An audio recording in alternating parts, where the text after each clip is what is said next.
بسم اللہ الرحمن الرحیم۔ حضرت عبداللہ ابن عباس رضی اللہ تعالیٰ عنہ سے روایت ہے کہ رسول اللہ صلی اللہ علیہ وسلم نے فرمایا کہ جو شخص کسی مرد یا عورت کے ساتھ خلاف وضع فطرت حرکت کرے، اللہ تعالیٰ اس کی طرف نظر رحمت بھی نہیں فرمائے گا۔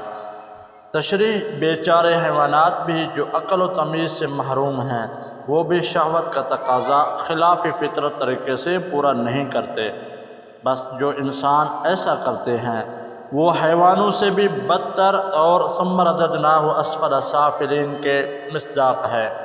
یہ بات قیامت اور آخرت میں ہی معلوم ہوگی کہ اللہ کی نظر کرم سے محروم ہو جانا کتنی بڑی بدبختی ہے۔ حضرت ابو ہریرہ رضی اللہ تعالیٰ عنہ سے روایت ہے کہ رسول اللہ صلی اللہ علیہ وسلم نے فرمایا، جو شخص بیوی کے ساتھ خلاف وضع فطرت عمل کرے وہ ملعون ہے۔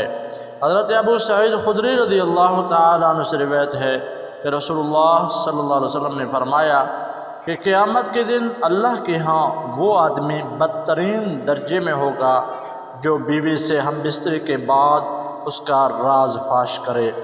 حضرت ابو ہریرہ رضی اللہ تعالیٰ عنہ سے روایت ہے کہ رسول اللہ صلی اللہ علیہ وسلم نے فرمایا، اس ولیمے کا کھانا برا کھانا ہے جس میں صرف امیروں کو بلایا جائے اور حاجت مندوں غریبوں کو چھوڑ دیا جائے، اور جس نے دعوت کو بلا وجہ شرعی قبول نہ کیا تو اس نے اللہ اور اس کے رسول کے حکم کے خلاف کیا۔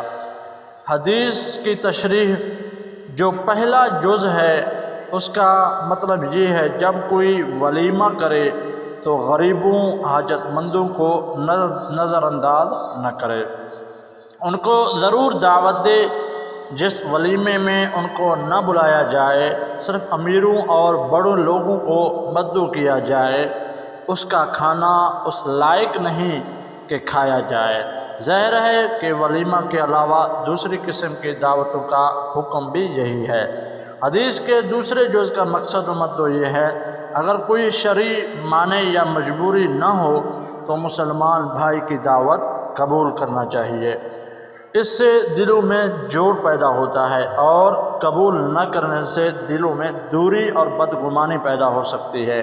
اس لیے بلا وجہ دعوت قبول نہ کرنا اللہ اور اس کے رسول کی مرضی اور حکم کے خلاف ہے۔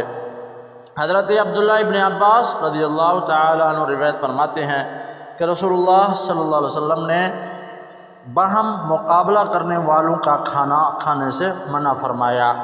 تشریح: مطلب یہ ہے کہ جو لوگ ایک دوسرے کے مقابلے میں اپنی شان اونچی دکھانے کے لیے شاندار دعوتیں کرتے ہیں، ان کے کھانے میں شرکت کرنے سے اللہ کے رسول صلی اللہ علیہ وسلم نے منع فرمایا۔